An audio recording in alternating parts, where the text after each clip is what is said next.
This also, you sent a story in here, yeah. We're praising Gunslinger. We're praising real bad man. Rahil's praising kids for shooting people. This is Not interesting. people. It doesn't say people. He's shooting. Not people. You're praising these ethnic children for shooting. One sec. I need a slash. We're gonna get back to Oh this. my god, this guy. So why didn't I flinch? Because the laws of science differ fundamentally from those of... For those of you who don't know, I am incredibly ill right now. Yeah, and it's my episode to lead, so I'll try and put this in the recording, so maybe at the beginning of the episode, so that everyone can see. But yeah, I'm ill, man, here fighting for you lot. Okay, so we'll go back. We're back now, right? Then I think the last thing I said was Rahil praises... Yeah, it's a strange one, man, because like normally here at Top Cat podcast, we're all about promoting good within the community, and I feel like we really look for the needles in the haystacks of stories of helping people, like the living carers, you know, like these good people. And then, just when I think, you know, we're doing the right thing in the community, we're talking about the positive, putting that positive energy out there, you just come with these like side angle stories of like kids shooting. It's a sport, though, isn't it? Yeah. Kids shooting for sport. Look at this. This guy is it. So what was 14-year-old? Yeah, her name is Anmol. I don't know how to pronounce her surname, and I'm not going. No, you are going to, because do you know why? You made me repeat the name earlier, so you are gonna try. Let's find the name, yeah. But this is an easy name to pronounce. What is it? As children Alright, so of it's an ethnic minority. Anmol Bagava. There you go. Yeah, so she was it at the Nationals as well, wasn't it, for that? Yeah, so it was the Cullum Cup. Cullum Cup, yeah. And what was the shooting, like plates and stuff, or was it So target it shooting? was basically like small. Like that Turkish Olympic dude. Yeah, exactly that. Yeah. Real bad man again. You get me? No eye aids needed. me? The I think the championship she was in, you have to. The only way you can get into it is if you're part of something called like a rifle club or a shooting club. Yeah. Now most like country-ish areas have them. The closest one to Slough is the one in Burnham. And if you go there and you become like a member there, you can actually apply to get a proper gun license and like legally own weapons. So what she's done, she's basically gone in to this shooting club as a hobby, and then they've put her forward for these championships. Yeah. And she's obviously done really well at it. So it's crazy. It's crazy. That is mad, though. How old is she? 14. She's 14 years old. Crazy, man. Crazy. I reckon in the future we'll see her in the Olympics, for sure. If she continues that, and like the momentum she's got, she will definitely be at the Olympic level. Remember, we're calling it here first, yeah? Yeah, when you get there, do the Mo Farah celebration, isn't it? Do you remember that? Do you remember that when Mo Farah did that? Because that celebration was him on a TV show, and they were like, "I'll do this," innit? And then when he won, he did it. Nah, you know what? In future, if she does make it to the Olympics, I will remember her the same way I remember that Turkish shooter from the Olympic. Literally just normal glass, like seeing glasses to see, vision glasses, whatever you want to call them, yeah. And that's it. Do you know how many like people were in it, or was it a big tournament, or? Nah, no idea. No idea, but she won. I can imagine at 14 years old for you to even win a national cup like that. You gotta be good. Yeah, you gotta be good, whatever it is. Especially from Slough. Yeah. 100%. We don't have like these fancy clubs or anything like that where people could join, you know, pip cheerio and all of that. Yeah. That's true. I mean, no, she killed it. Where would she have practiced? You reckon at that Burnham spot? Yeah, at the club. Yeah, shooting club. So yeah, you go there. I think the membership's not even that much, man. It's like 20 quid or something. The license. The license is. It's not pricey to get, but it is very... Is it like the same as getting a gun license in England? What, to get what? A gun license. Is it the same process as what? Getting a gun license. Yeah. No, because has she got the same type of gun license where you got to apply for... No, she can't get one. She does it competitively. So you don't need... You don't need a license to do it competitively. You can just go in it. There were only like small rifles as well. You can have a gun really if it's just for competition. You can't own a gun. They'll give you the gun at Who's the competition. The competition. Okay, but how do you practice then? At the gun? At your shooting club. Yeah, but to use the shooting club... The shooting club will give you a gun. No, but do you not need a license for the shooting club? No. You go sure? No. You go in there to the shooting club. You can shoot, I think it's like a 22. You can shoot a 22 without a license. I shot a 22 when I was like 12 years old. 22 rifles are like, you can find them everywhere. Oh yeah, because there's just one on the floor there, isn't it? No, 2-2 rifles are like, bro. If any kid went to like army cadets, for example, you shot a 2-2 rifle. Like it's just standard. That You is. got army cadets. Yeah, I did. So I shot a 2-2 rifle at army cadets. Damn man. Yeah. So Was your camp leader well behaved? camp leader. Yeah, whatever it's called. Yeah, well behaved. No, I had to register the first part of that sentence first. The Slough provided still. There's two in Slough. One is actually right next door to Westgate. Okay. It is literally on the fence of Westgate, which is the one I went to. Yeah. But then they teach you What things about? like drill, things like Like rapping on that drill. now like marching and all that kind of stuff. Normally, yeah, I'll be honest with you, it's for kids that are probably lacking a bit of discipline. They need something to do. And They- you went there, Yeah, because I was a naughty kid. But it's normally kids who just like they have to get shouted at to Okay. listen. And obviously, army cadets, you just get Shouted at. you just get screamed at all the time. Like no matter what you do, you're doing it wrong, innit? Like, oh, mop the floor. I'm mopping the floor. You're mopping it wrong. Like what? Oh, wow. Yeah, it's crazy, bro. Line up to go get a snack. Yeah, we're yeah. lining That's up. like anywhere though. You queue up at a shop. You queue up. No. School No. lunch. Lining up is fine. I ain't got a problem with lining up. You're lining up wrong. Yeah. What the hell you lot lining up? That's what I had. That is the exact question I had, bro. Was how can I be lining up wrong, Bro, bro? yeah. You could. Do you know what the thing is? I think it was always that thing of like, I think it was to understand that you can't always be right. you can't always be right. Yeah. That's it. It's literally that, man. Like all of us were just them type of kids where we all thought we were right. So it's definitely something that leads to like a military career if that's what you want to do. But all those boys now that have joined, they all wanted to be in the armed forces since they were like 11, 12 years old, and now that's what they're doing. Fucking hell. Yeah, they're doing some mad shit, man. Yeah, not for me, man. Honestly, they were telling me stories of like now in Ukraine, right? Obviously, I would love to get them on here and get them to say it. I even said to him, I was like, bro, like we can put a balaclava on you, like Yeah. sit you down, just say it, innit? Do you know what I mean? Like get it on camera.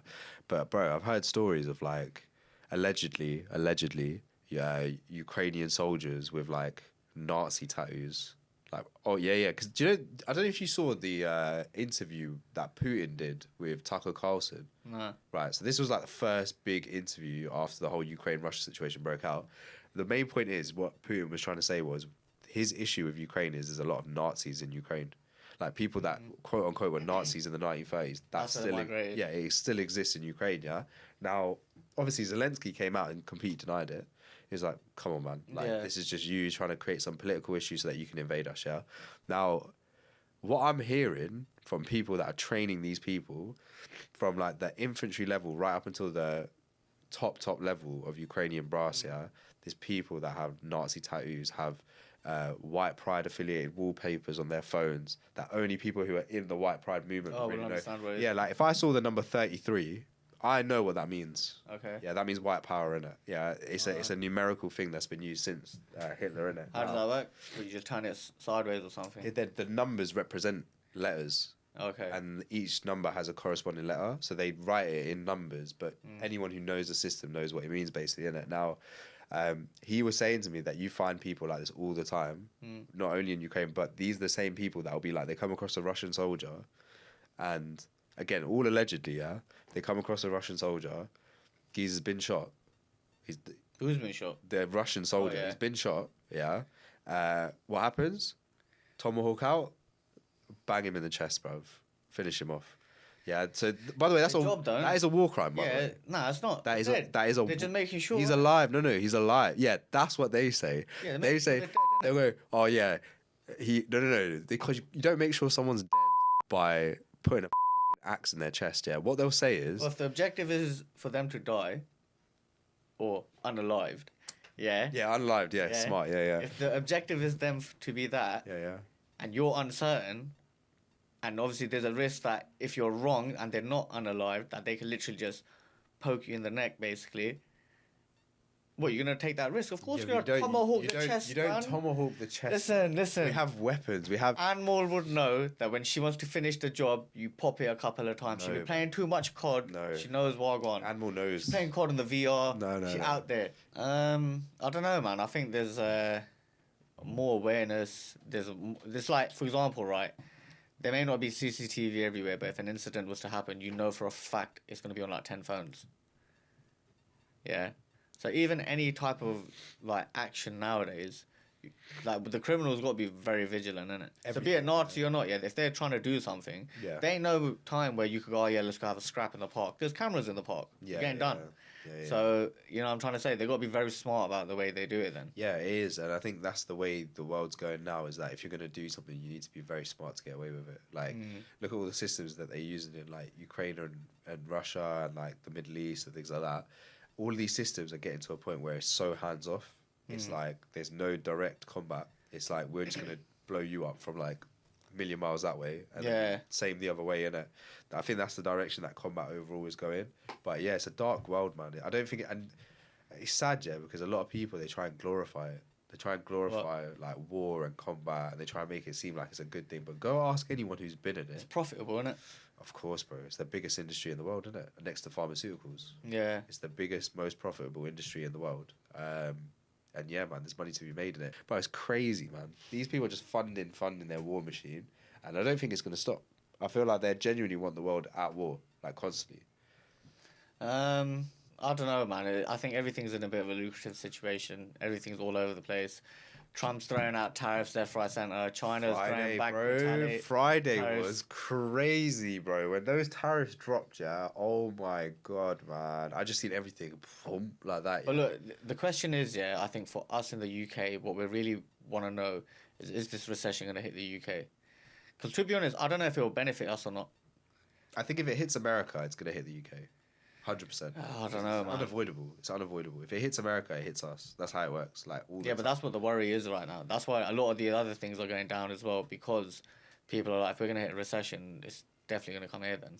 Well, we'll see now over the next few weeks, innit? If you look at where everything that is at in terms of the markets, whether that's the major markets in America, whether that's like Japanese markets, bro, literally, when I say to you that news on Friday hit the world.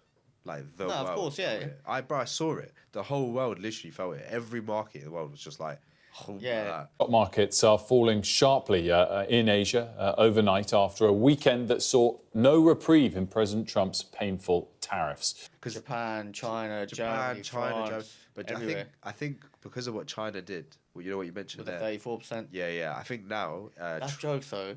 Trump's like, we're gonna charge you this percent. He's like, yeah, well, I'm gonna charge you this percent, and they're gonna go, what? I charge you that percent. but They might as well just stop trading. because they're gonna have to send it to like another country or something. Yeah. So then send it into the US, innit? And yeah, it's not feasible, bro, because they're gonna end up paying so much more in it. But yeah, because of what China's done, sorry, what you mentioned, because of how China's played this, they've actually opened up the talks again about the tariffs. So Trump's now willing to have a chat with them about it and see what they can do to lower it. It's crazy, bro. Honestly. I still think, like, look, it's if it's hard to say it because basically China was obviously happy with what they had already in it, because they ain't raised no complaints. They ain't said we're gonna do this, that. Yeah. Trump's obviously wanting more, right? Yeah. So he's increased the tariff a bit for them, right? They've in retaliation pissed. They go, fuck you, we're doing it 34%. Yeah. Trump's gone, all right, cool. Yeah. So you're up for negotiating because you've thrown a number back at me, innit? Yeah. So they still lose because either way, unless it's 0% increase, Yeah. China still have to pay more. If Trump goes, yeah, 5% I'll do, that's still 5% more. Yes and no. If he says 10%, that's still 10% more. Yeah. It's more than what they're currently paying, isn't it? Yes and no. So how it all works is, you got to remember something as well, yeah? Unless they do 5 and 5 each way. Or No. a dual thing. Because China will be exporting a lot more to America Then than America exporting to them, yeah. So the 34% from China, or 37%, whatever it is going to be a lot more effective than Trump's tariffs on China. Yeah. Now, also considering that, remember, tariffs directly correspond with interest rates. So if they set high tariffs, what Trump's trying to do is he's basically saying, look, we're going to bring in money to the country not by taxing you guys. Yeah. We're going to bring it in through tariffs, and then we can alleviate your tax, bring everyone's GDP up, lower the interest rates. Everyone's better off now, isn't it? We're in the golden age. Yeah, but he's everyone else up. It's not going to work like that, because all these other countries now, they're all sat there post-COVID, and they're like, we're all as well. Yeah. Like, we don't want to give you no money. We don't want to be paying extra. Even now, yeah, I keep mentioning it. I feel like I mention it every week now, yeah. The British farmers, unfortunately, now they're getting hit with even higher tariffs, bro. Because the EU now, they're hitting them with higher tariffs. It's done now. Do you know what I mean? I feel sorry for them because they can't even make ends meet. Then they're getting hit with this inheritance tax issue as well on top of that. How are they going to make any money, bro? You tell me, innit? They should ask Slough Council, man. Slough Council still managed to make a profit, even with What? of their guys, in it. You know what I mean? The little write-offs, Slough dinners. Council ain't got no paperwork to determine where they spent their money. That's the biggest flaw that they had. If the money was spent, but they couldn't find anything to justify where exactly every penny had been spent. It's crazy. Yeah, that's why it's such a big thing, because it's like you've spent millions of pounds, fine. Yeah. Yeah, that's what you were meant to do with this tax money in the first place. But at least let us know where you put But it. where you spent it, you can't tell me. Bollocks. Yeah, it's true. It's true, bro. It's crazy. And the thing is, yeah, they don't. There's no like. It's because there's no repercussions, bro. Like no one actually holds these people accountable. There's no actual action that's taken against them. I don't know, man. It's above and beyond my control, really. To be honest, what these mates. I don't know if there's any more that you sent in. I'll tell you something jokes though. God. So you know when I was walking here, right? Yeah. So you know like when you're walking, right, and people like are talking behind you or something like that, yeah? And sometimes they talk really loud. So there's these two girls, right? They're talking quite loud, yeah? They're like, I don't know, maybe college girls or something like that, wherever it is, yeah, they're young as fuck.